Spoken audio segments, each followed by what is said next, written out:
لہٰذا ہم نمونے کے طور پر جامعہ کے سن عیسوی 2017 کے ایک فاضل مولوی عبدالقدیر کرناٹکی کو دعوت دیتے ہیں کہ وہ آئیں اور مختصر وقت میں کارگزاری پیش فرمائیں۔ سامعین سے گزارش ہے کہ یہ جو بیچ میں جگہ ہے اسے پور کر لیں۔ مؤدبانہ درخواست ہے کہ بیچ میں جو جگہ ہے جو نظر آ رہی ہے یہ پوری سب کو پور کر لیں۔ اچھے سے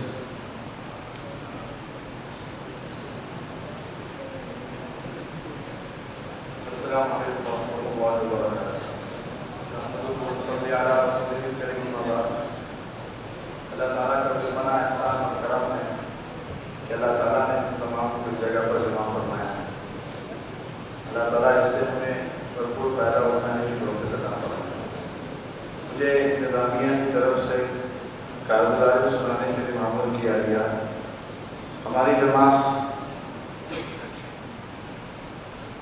سال کے اعتبار سے 2017 میں فراغت پائی اور یہ جماعت کے اعتبار سے 7ویں جماعت ہے۔ ہماری جماعت میں کل 28 ساتھی تھے، جن میں 16 ساتھی گجرات کے رہنے والے اور 5 راجستھان کے اور 5 مہاراشٹر سے اور 2 کرناٹک کے رہنے والے۔ 16 ساتھیوں میں ایک برہانپور ابھی رہ رہے ہیں اور ایک پالنپور ہے۔ مجموعی طور پر 16 کے 16 الحمدللہ امامت، خطابت اور اسی مسجد کے اندر مکتب کے نظام کو اپنے ذمہ لیے ہوئے ہیں۔ ان میں سے 3 ساتھی مکتب کی ذمہ داری کے ساتھ ساتھ تجارت کے امور پر بھی فائز ہیں اور وہ تجارت بھی کر رہے ہیں۔ بقیہ ماشاءاللہ سارے 16 ساتھی امامت، خطابت کے فرائض انجام دے رہے ہیں۔ ان میں سے ایک ساتھی ایک مدرسے میں تجوید پڑھاتے ہیں اور ایک دوسرے ساتھی اپنے علاقے میں، اپنے گاؤں میں ایک مسجد کی خود انہوں نے بنیاد رکھی ہے اور وہ اس کے گویا کے بانی بھی ہیں اور اسی میں ایک مدرسہ بھی چلاتے ہیں، وہ اس کے بھی بانی ہیں اور ایک اسکول کے اندر دینیات وغیرہ پڑھاتے ہیں، عربی وغیرہ کی کتابیں پڑھاتے ہیں اسکول میں۔ اس طریقے سے 16 گجرات کے رہنے والے ساتھی الحمدللہ دینی امور میں زیادہ تر گویا کہ مشغول ہیں۔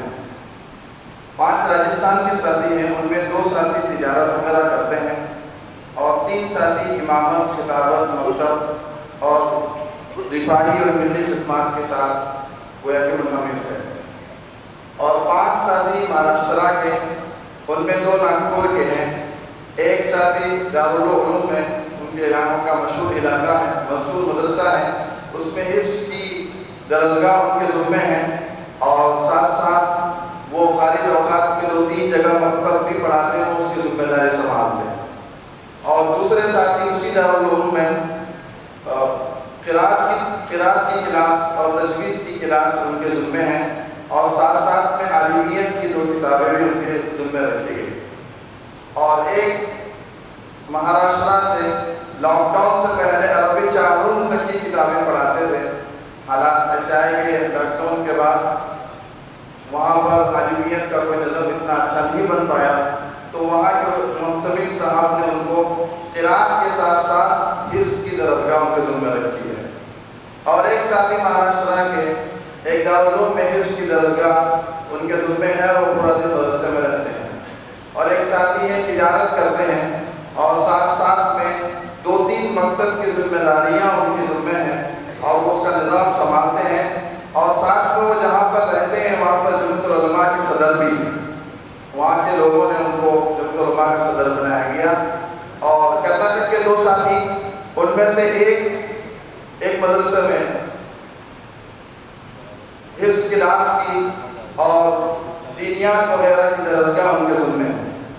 اور ایک اور ساتھی کرناٹک کے، وہ پہلے اسکول پڑھا رہے تھے اور ساتھ ساتھ میں بنات کے اندر تدریسی خدمات انجام دے رہے تھے اور اسکول میں دینیات کا نظام ان کے ذمہ تھا اور بنات میں ابن ماجہ ان کے ذمہ تھا اور اس طالب علم کے لیے ابن ماجہ پڑھانا بڑا مشکل ہوتا اگر مولانا جنید پٹیل صاحب اور مولانا عثمان صاحب کی نصیحت آمیز جملے نہ ہوتے، بڑا مشکل ہوتا ہے فراغت کے بعد کبھی ایسی کتاب کو دیکھنا، لیکن ان اساتذہ ہی کی توجہات کا نتیجہ ہے کہ ان کی اپنی مقصود، خصوصاً مولانا عثمان صاحب دم برکاتہ، اس طالب علم کے بہت زیادہ تربیت پڑھائی کے زمانے سے کرتے رہے ہیں، لمبے زمانے سے اپنے گھر میں آنا جانا بھی رکھواتے تھے، اور ایک لمبا زمانہ گویا کہ وہ حضرت کے گھر میں جاتا آتا رہا، بہت ساری نصیحتیں اور بہت ساری تسلی بخش جملے کہیں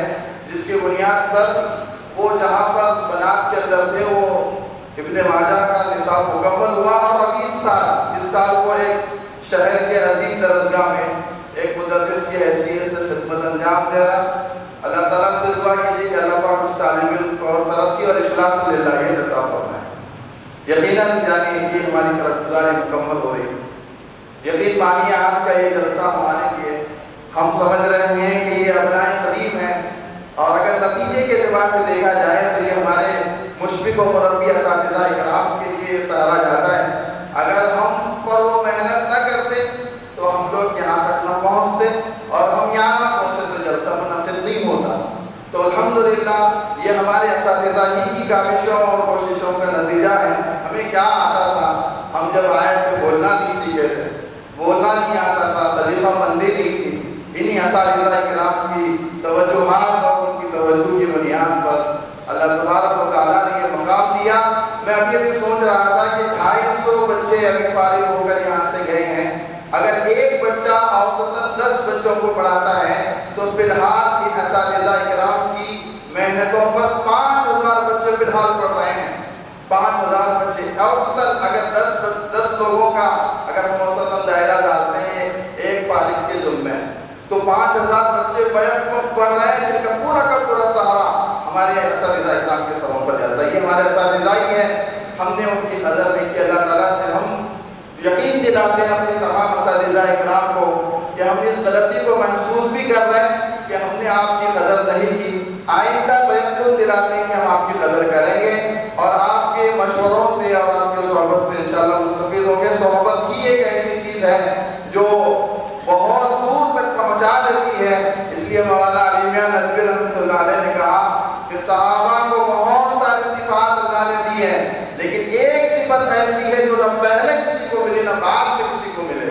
وہ فرمایا کہ وہ صحبت کی صحبت، وہ صحبت ہے اللہ کے نبی صلی اللہ علیہ وسلم کی صحبت کا مل جانا کائنات کے سب سے افضل ترین کو انبیاء کے بعد بنا دینے کی طرح ہے۔ صحبت ہمیں میسر ہوئی اپنے اساتذہ اکرام کی، تو کہا کہ اسی لیے کہتے ہیں کہ افلاک سے کھینچی جاتی ہے، نظروں سے، فرمایا کہ افلاک سے کھینچی جاتی ہے، سینوں میں اتاری جاتی ہے، توحید کی میں ساغت سے نہیں نظروں سے ملائی جاتی ہے۔ یہ صحبت ہی کا نتیجہ ہے، اور ہم اپنے اساتذہ، ہم اپنے ساتھیوں سے یہ عرض کرنا چاہتے ہیں کہ ہمیں دل و جان سے اپنے اساتذہ کی خدمت اور ان سے توجہات گویا کہ اپنی مرکوز کرنی چاہیے ان کی طرف، اور ان کو اپنی طرف مرکوز کرنے کے لیے گویا کہ دعائیہ جملے کہنے چاہیے۔ اس لیے کہا کہ کب کون سا وقت ساتھ آتا ہے کہ کبھی موقع نہیں مل پاتا۔ یقین جانیے کہ ہماری اس نشست گاہوں سے 5 لوگ نہیں نظر آ رہے ہیں، 5 لوگ یہاں سے گویا کہ نہیں ہیں، ان میں سے 2 حضرات تو ہمارے منتظمین ہیں، حاجی قاسم موٹا عمر جی ہیں، ہمارے بہت ہی زیادہ مشکل رہے ہیں، ہمیں بہت زیادہ محبت سے وہ کہا کرتے تھے عبدالقدیر کہتے تھے، سائنٹسٹ آف پاکستان کہتے تھے، ہمیں یہ کہا محبت سے کہتے تھے۔ جب ہم چھوٹے تھے اپنے گھر پر بلاتے تھے، جب ہم شروعات میں کئی مرتبہ حضرت کے گھر پر جانا ہو، حافظ قاسم صاحب نہیں رہے ہمارے درمیان میں، اور ہمارے 3 مشفق اور مربی اساتذہ اکرام ہمارے درمیان میں نہیں رہے۔ مجھے یاد ہے جب میں آخری مرتبہ، اس سے پہلے مرتبہ جب میں یہاں پر آیا تھا، اس وقت حضرت مفتی حنیف صاحب رحمۃ اللہ علیہ کے پاس میں گیا تھا۔ مغرب کے بعد حضرت کے پاس جانے کا موقع ملا، حضرت سے جب بات ہوئی تو حضرت نے کہا، ہم نے حضرت سے سوال کیا، ہمارے کچھ ساتھی بھی ساتھ میں تھے، ہم نے کہا حضرت کیا ہو گیا آپ کو؟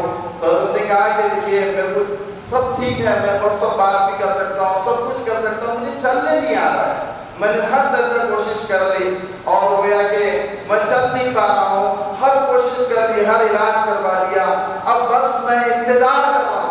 یقین مانیے جملہ ایسا تھا ہمارے لیے جیسے حضرت معاذ کے لیے حضور کا وہ جملہ کہ حضور نے کہا تھا کہ معاذ تم جا رہے ہو یمن کی طرف، اللہ کے نبی صلی اللہ علیہ وسلم نے حضرت معاذ کو بھیجا تو معاذ رضی اللہ تعالیٰ عنہ کو سمجھاتے ہوئے جا رہے ہیں، ان کو بتایا کہ یہ کچھ دل کے اندر تمنائیں ہوئے کے لیے ہوئے کہ وہ مدینہ چھوڑ کر نہ جائے، طالب علم تھا، فراغت گویا کہ ہوئی، یوں محسوس کیا گیا یمن کا تقاضا ان کو اس طرف بھیجا جا رہا ہے۔ حضرت معاذ رضی اللہ تعالیٰ عنہ جبھی الفاظ میں حضور کے گویا کے ساتھ چل رہے ہیں، حضرت معاذ رضی اللہ تعالیٰ عنہ سے حضور پوچھ رہے ہیں معاذ فیصلہ کیسے کرو گے؟ تو معاذ نے کہا یا رسول اللہ کتاب اللہ سے اس میں نہ ملا تو فرما کے حدیث سے کر لوں گا، اس میں بھی نہ ملا فرمایا صحابہ کا اجماع کر کے کروں گا، اس میں بھی اگر نہ ملا تو میں قیاس کر لوں گا۔ اللہ کے نبی صلی اللہ علیہ وسلم نے اس عمل کو بہت سراہا۔ پھر آخر میں جب کنارے مکہ مدینہ کی طرف پہنچے تو حضور نے ایک جملہ کہا جس کو حضرت شیخ نے صبح میں بھی نقل کیا۔ حضرت نے فرمایا کہ وہاں جا رہے ہو، جب تم واپس آؤ گے تو میں نہیں پاؤں۔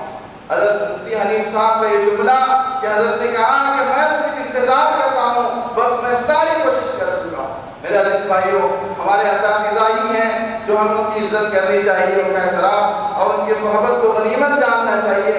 اللہ تبارک و تعالیٰ ہمیں نظردانی کی توفیق عطا فرمائے اور ہمارے اساتذہ کو اللہ تبارک و تعالیٰ صحت سلامتی اور ہر اعتبار سے عافیت اللہ تعالیٰ عطا فرمائے۔ ہمارے اساتذہ گویا کہ ایسے ہیں، کسی نے کہا کہ نئے صحیفوں میں لکھا ملوں گا میں، مجھے نہ ڈھونڈو دمک لگی کتابوں میں، بولتا نقش ہوں، ہنستا ہوا لہجہ ہوں میں، جسے لفظوں نے سوارا وہ چہرہ ہوں میں۔ وآخر دعوانا الحمدللہ رب العالمین۔